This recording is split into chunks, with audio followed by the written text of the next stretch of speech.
नमस्कार, आप देख रहे हैं इंडिया न्यूज हरियाणा। आपके साथ मैं हूं प्रिया। वक्त हो चला फटाफट 100 का, तो आइए देख लेते खबरें फटाफट अंदाज में। प्रधानमंत्री मोदी ने किया चेन्नई अंडमान फाइबर केबल का उद्घाटन। इस दौरान पीएम ने कहा कि अंडमान के लोगों के लिए अवसरों से भरी केबल कनेक्टिविटी के लिए बहुत बहुत बधाई। पीएम ने यह भी कहा कि अंडमान में बनने वाला यह प्रोजेक्ट जितना बड़ा था उतनी ही विराट चुनौतियां थी। साथ ही साथ उन्होंने ये कहा कि अंडमान निकोबार के 12 आइलैंड्स में हाई इम्पैक्ट प्रोजेक्ट्स का विस्तार जारी है।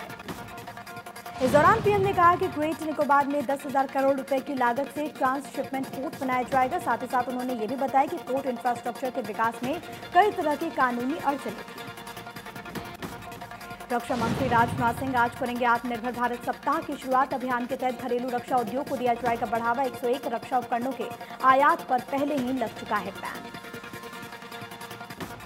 एक्टर सुशांत सिंह राजपूत की आत्महत्या मामले में अदाकारा रिया चक्रवर्ती से फिर पूछताछ। भाई शोविक और पिता इंद्रजीत के साथ ईडी कार्यालय पहुंची रिया। बता दें कि सुशांत सिंह राजपूत से जुड़ी 2 कंपनीज और पैसों के ट्रांसफर को लेकर रिया चक्रवर्ती से पूछताछ होनी है। इससे पहले भी रिया चक्रवर्ती और उनके भाई शोविक से हो चुकी है पूछताछ। वकील प्रशांत भूषण को सुप्रीम कोर्ट से लगा झटका। सुप्रीम कोर्ट से जारी आदेश में प्रशांत भूषण के खिलाफ अवमानना का मामला चलाए रखने का निर्देश जारी। पूरी दुनिया में कोविड-19 ने मचाई तबाही। अब तक सामने आए कोरोना के 2,16,534 मरीज, 7,33,000 मरीजों ने गंवाई जान। अमेरिका में कोरोना का सबसे ज्यादा कहर। पूरे अमेरिका में अब तक 47,849 मरीजों ने गंवाई जान। अब तक सामने आए 52 लाख मरीज, 26,64,000 से ज्यादा मरीज रिकवर।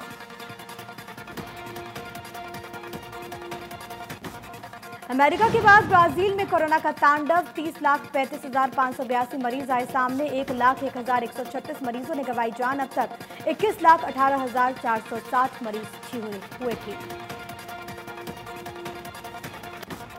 रूस में भी कोरोना की नहीं थम रही रफ्तार। लगातार बढ़कर मरीजों की संख्या हुई 8,87,536। अब तक 6,93,422 मरीज स्वस्थ, 14,921 की मौत। देश में कोरोना से हाहाकार। एक दिन में सामने आए 62,117 नए मामले। मरीजों की संख्या हुई 22,14,137। अब तक 44,466 मौतें। महाराष्ट्र में कोरोना की मरीजों की संख्या लगातार बढ़ रही है। 24 घंटे में सामने आए 12,248 नए मामले। अब तक 17,757 मरीजों की मौत। कुल मरीजों की संख्या 5,15,332।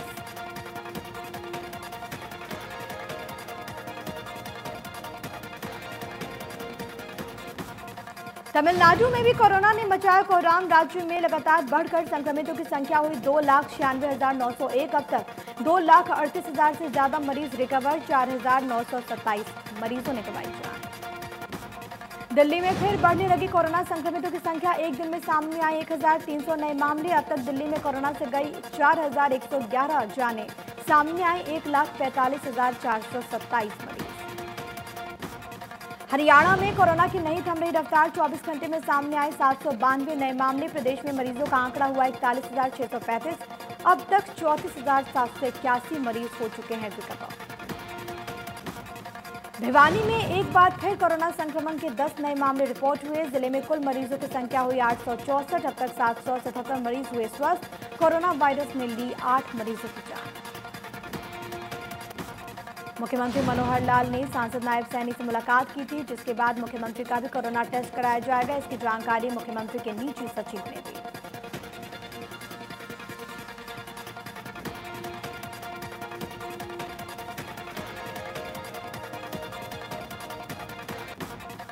कुरुक्षेत्र से सांसद नायब सैनी की कोरोना रिपोर्ट पॉजिटिव आई है। नारायणगढ़ में अपने घर में होंगे होम आइसोलेट। आपको ये बताया कि सांसद ने खुद सोशल मीडिया के जरिए इसकी जानकारी दी। संपर्क में आने वाले लोगों से भी जांच कराने की अपील। यमुनानगर में कोरोना संकट के बीच पुलिस 2 दिन तक लोगों को मास्क बांटने का अभियान चलाएगी। पुलिस विभाग ने फैसला लिया कि मास्क बांटने से पहले रविवार और सोमवार को मास्क न पहनने वाले लोगों का चालान नहीं किया जाएगा। पुलिस अधिकारियों का ये कहना है कि मास्क वितरण के बाद पुलिस सख्ती से कदम उठाएगी। जो लोग मास्क नहीं पहनेंगे उनका चालान किया जाएगा। कोरोना काल में इस बार त्योहारों के रंग भी फीके पड़ गए हैं। करनाल में जन्माष्टमी पर भी मंदिरों में नहीं हुई पहले जैसे तैयारियां। मंदिर के पुजारियों ने भी श्रद्धालुओं से घर में रहकर त्योहार मनाने की अपील की। कोरोना काल में पहली बार जन्माष्टमी बड़ी सूक्ष्म तरीके से मनाई जा रही है। मंदिरों में कान्हा जी का जन्म दिवस सादे तरीके से मनाया जाएगा। जन्माष्टमी पर भक्त मंदिरों में तो आएंगे, लेकिन इस बार झांकी देखने को नहीं मिलेगी।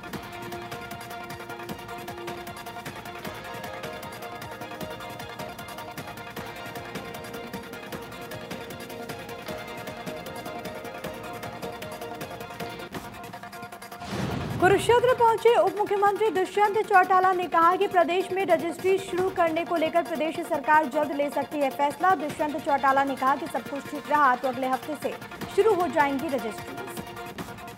तहसीलदारों के डेलीगेशन से मुलाकात के सवाल पर दुष्यंत चौटाला ने कहा कि हर पहलू से जांच की जा रही है।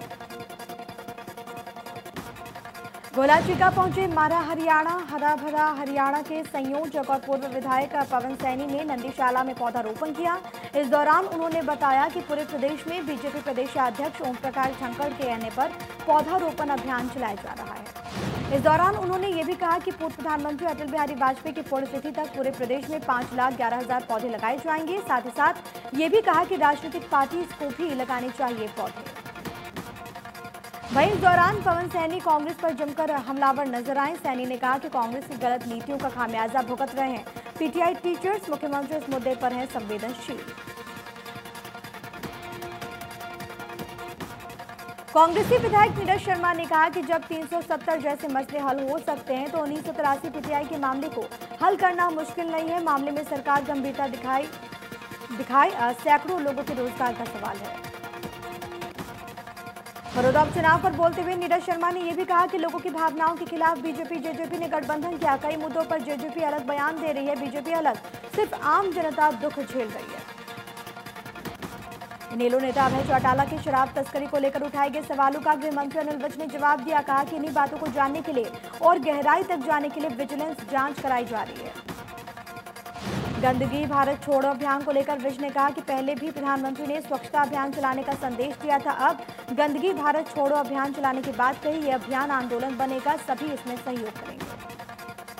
केंद्र सरकार ने दुकानदार, सब्जी बेचने वालों और डेहरी वालों के कोरोना टेस्ट अनिवार्य करने की बात कही। स्वास्थ्य मंत्री ने कहा कि हरियाणा में टेस्ट कराए गए हैं और आगे भी टेस्ट जारी रहेंगे। केंद्र के निर्देशों को लागू किया जाएगा।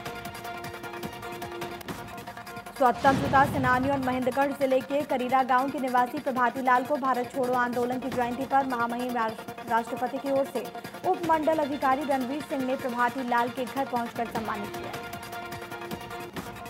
बता दें कि प्रभाती लाल ने स्वतंत्रता आंदोलन में भाग लिया था, जिसके लिए अंग्रेजों ने उन्हें गिरफ्तार कर नाभा जेल में डाल दिया था।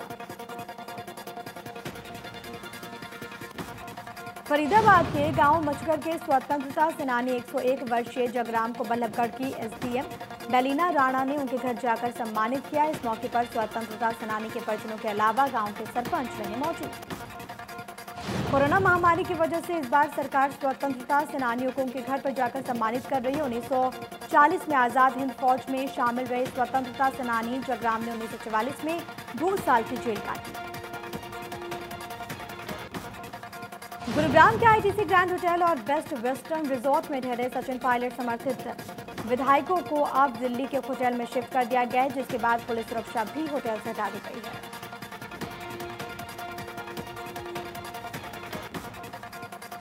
नौकरी से बर्खास्त पीटीआई टीचर्स लगातार 56 दिनों से धरना दे रहे हैं, लेकिन सरकार उनकी कोई सुध नहीं ले रही। ऐसे में इन शिक्षकों ने 14 अगस्त को जेल भरो आंदोलन करने का फैसला लिया। शिक्षकों का यह भी कहना है कि नौकरी से बर्खास्त शिक्षक 23 अगस्त को होने वाली एचएसएससी की परीक्षा का भी पूरी तरीके से बहिष्कार करेंगे। इसके लिए उन्होंने शपथ पत्र भी दिया है। सरकार की नीति से नाराज आशा वर्कर की हड़ताल 13 अगस्त जारी रहेगी। आशा वर्कर की हड़ताल, सीएससी और सिविल अस्पताल में देंगी धरना। आशा वर्कर यूनियन की बैठक में लिया गया फैसला। भिवानी में रेलवे स्टेशन पर north western railway employees union के बैनर तले रेल कर्मचारियों ने निजीकरण के खिलाफ प्रदर्शन किया, सरकार के खिलाफ नारेबाजी की। प्रदर्शनकारियों का यह कहना है कि सरकार साजिश के तहत भारतीय रेल को पूंजीपतियों के हाथ में बेचना चाहती है। कोरोना संकट के बीच सरकारी इकाइयों को बेच रही है, जो कि रेलवे कर्मचारियों पर कुठाराघात है। फरीदाबाद में भी कई कर्मचारी संगठन और यूनियन की तरफ से सत्याग्रह आंदोलन का आयोजन किया गया, जिसमें C2 सर्व कर्मचारी संघ आशा वर्कर यूनियन ने सेक्टर 12 में सचिवालय पर प्रदर्शन किया। सोनीपत में सड़कों पर उतरे कर्मचारी संगठन, सरकार को दी भारत बंद करने की चेतावनी। कर्मचारियों का ये कहना है कि सरकार कच्चे कर्मचारियों को पक्का करे, पीटीआई को बहाल करे। नारनौंद में कर्मचारी संगठनों का सत्याग्रह आंदोलन, एसडीएम कार्यालय के बाहर कर्मचारियों ने किया प्रदर्शन। भिवानी में कर्मचारियों ने जेल भरो आंदोलन के तहत दी गिरफ्तारियां, रिहा भी हो गए। इस आंदोलन में आशा वर्कर, पीटीआई, सफाई कर्मचारी और कई विभागों के कर्मचारी हुए शामिल। यमुनानगर में उत्तर रेलवे मजदूर यूनियन के सदस्य जोगाधरी वर्कशॉप कारखाना में कर्मचारी विरोधी नीतियों को लेकर प्रदर्शन के लिए इकट्ठा हुए, जिसमें उन्होंने भारत सरकार की कर्मचारी विरोधी नीतियों का विरोध किया, नारेबाजी की। यमुनानगर में सब कर्मचारी संघ के आह्वान पर सैकड़ों कर्मचारियों, मजदूरों और किसानों ने भारत छोड़ो आंदोलन की 78वीं वर्षगांठ पर भारत बचाओ सत्याग्रह आंदोलन में हिस्सा लिया, शहर भर में प्रदर्शन किया। सिरसा में ट्रेड यूनियन के आह्वान पर कर्मचारियों ने जेल भरो अभियान चलाया। कर्मचारी विरोधी फैसलों के विरोध में सब कर्मचारी संघ के बैनर तले रोष प्रदर्शन किया गया। बाजारों में रोष मार्च निकालकर कर्मचारियों ने गिरफ्तारी की। कर्मचारी संगठन के पदाधिकारियों ने बताया कि सरकार कर्मचारियों के हितों के साथ खिलवाड़ करती आई है। अगर उनकी मांगें नहीं मानी गई तो आने वाले दिनों में उग्र आंदोलन शुरू किया जाएगा, जिसकी जिम्मेदारी सरकार की है। सिरसा में किसानों ने सरकार के खिलाफ मुंह पर काली पट्टी बांधकर प्रदर्शन किया। किसानों का ये कहना है कि सरकार किसानों के खिलाफ 3 अध्यादेश लेकर आई है, जिसको लेकर किसान सरकार के खिलाफ सड़कों पर उतरे हैं। किसान नेता विकल्प चार ने बताया कि सरकार जो 3 अध्यादेश लाई है उनके खिलाफ किसानों में भारी गुस्सा है। साथ ही साथ उन्होंने ये भी कहा कि सरकार किसानों के हित में नहीं सोचती। रेवाड़ी में 1 घंटे तक झमाझम हुई बरसात ने प्रशासन के दावों की पोल खोल दी। घरों में बारिश का पानी घुस गया, जिससे लोगों को काफी दिक्कतें पेश आई, लेकिन कई दिनों से पड़ रही गर्मी से जरूर राहत मिली। इलाहाबाद में भाखड़ा नहर में पानी नहीं आने की वजह से लोगों ने सरकार के खिलाफ प्रदर्शन किया। प्रदर्शन कर रहे लोगों का ये कहना है कि पिछले 15 साल से नहर में पानी नहीं आता, अगर आता भी है तो कम मात्रा में आता है। बता दें कि राजस्थान की सीमा से सटे गांव कमशाना, मिठनपुरा, ढाणी, शेरा, किशनपुरा गांव के युवाओं ने पानी नहीं पहुंचने की वजह से नहर के पुल पर धरना दिया। सरकार को 48 घंटे का अल्टीमेटम दिया। भवानी खेड़ा में पेयजल की समस्या को लेकर नगर पालिका पार्षदों ने विधायक विशंभर वाल्मीकि से मुलाकात की, जहां पर विधायक ने जल्द समस्या के समाधान का आश्वासन दिया। यमुनानगर में कोचिंग सेंटर के संचालक ने बस में क्लास लगाई। गुरुग्राम में अवैध रूप से पार्टी आयोजित करने के आरोप में 30 युवक युवतियों को गिरफ्तार किया गया। पुलिस कमिश्नर को शिकायत मिली थी, जिसके बाद एसीपी के नेतृत्व में रेड मारी गई। मौके से 3 बियर पेटी और शराब की बोतलें बरामद की गई। यमुनानगर में बिजली निगम में कर्मचारियों की मिलीभगत से सामने आया 6 करोड़ रुपए का घोटाला। आरोपियों के खिलाफ पुलिस ने किया मामला दर्ज। बता दें कि कंस्ट्रक्शन विभाग के एसडीओ ने एफआईआर दर्ज कराई। एसडीओ ने बताया कि तय वक्त में एल्युमिनियम कंडक्टर और एबी केबल लगाने का काम पूरा न करने के बावजूद भी फर्म को भुगतान किया गया। सोना के जखोपुर में बिजली का करंट लगने से 11 वर्षीय बच्चे की मौत हो गई। 13 साल की बच्ची घायल हो गई। गली में खेलते वक्त यह हादसा हुआ। पड़ोसी के कूलर में करंट आ गया, जिसे छूने से बच्चे की जान चली गई। झज्जर में 3 अगस्त को एक दवा विक्रेता से 20 लाख की फिरौती मांगने के मामले में आरोपी की गिरफ्तारी नहीं होने से नाराज दवा विक्रेताओं ने उपायुक्त को ज्ञापन सौंपा, कार्रवाई की मांग की। आरोपी की गिरफ्तारी से नाराज दवा विक्रेताओं ने 24 घंटे की हड़ताल का आह्वान किया। इस दौरान उन्होंने ये कहा कि अगर जल्दी आरोपी को नहीं पकड़ा गया तो झज्जर में दवा दुकानों पर ताला लगा दिया जाएगा। पृथला के गांव शाहपुरा में दबंगों ने खेत में जानवर घुसने की कीमत दलित युवक को जान देकर चुकानी पड़ी। दलित युवक को गांव के दबंगों ने पीट कर मौत के घाट उतार दिया। एसीपी का यह कहना है कि मृतक युवक दलित समाज से है, जिसे कुछ जानवर आरोपी युवकों के खेतों में चले गए थे, जिसको लेकर उसकी पिछले 2-3 महीने पहले कहासुनी हुई थी। उसी के बाद विवाद हुआ। जाखल के गांव साथनवास में सीआईए टीम ने 2 युवकों को 2500 नशीली गोलियों सहित काबू करने में सफलता हासिल की। दोनों युवक टोहाना के बताए जा रहे हैं। दोनों के खिलाफ केस दर्ज कर लिया गया है, पूछताछ जारी।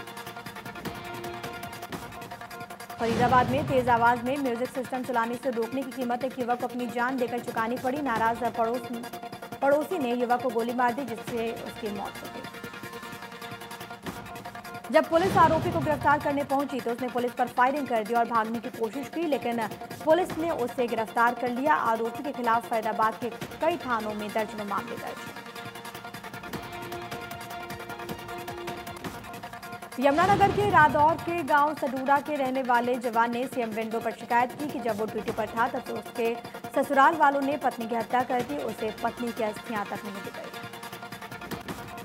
जवान ने आरोप लगाया कि उसके घर वालों के खिलाफ झूठी एफआईआर दर्ज की गई, उसकी बेटी को भी अपने कब्जे में लिया गया है और उससे 15 लाख रुपए की मांग की जा रही है। अगर उसे इंसाफ नहीं मिला तो वो आत्महत्या कर लेगा। पलवल में अस्पताल में फायरिंग मामले में पुलिस ने 15 लोगों के खिलाफ हत्या के प्रयास सहित कई धाराओं में केस दर्ज कर लिया है। जांच शुरू कर दी गई है। नागरिक अस्पताल में दर्जन भर से ज्यादा युवकों ने फायरिंग की, युवक से मारपीट की गई।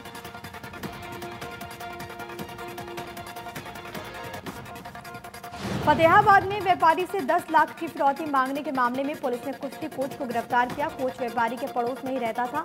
शादी पर हुए कर्ज को चुकाने के लिए उसने शॉर्टकट अपनाया। डीएसपी ने बताया कि कोच ने व्यापारी के घर के बाहर धमकी भरा पत्र और 2 जिंदा कारतूस रखकर फिरौती की मांग की, जिसके बाद आरोपी को गिरफ्तार कर लिया गया। मामले में इस्तेमाल हुई बाइक की बरामदगी भी हुई है। पलवल में जेठ पर महिला से रेप करने का आरोप लगा। भाई की पत्नी को ओयो होटल में ले जाकर जेठ ने अपनी हवस का शिकार बनाया। पुलिस ने केस दर्ज कर लिया है, जांच शुरू। पलवल में पुलिस ने मुखबिर की सूचना पर पंजाब नंबर की गाड़ी से 58 पेटी इंग्लिश की अवैध शराब पकड़ी। ये शराब पंजाब से गाड़ी में भरकर यूपी के आगरा में ले जाई जा रही थी। पुलिस ने नेशनल हाईवे पर नाकेबंदी करके शराब सहित एक आरोपी को काबू किया। पुलिस ने आरोपी के खिलाफ केस दर्ज कर लिया है, कोर्ट में पेश किया गया। आरोपी ने बताया कि कई साल से काम कर रहा था।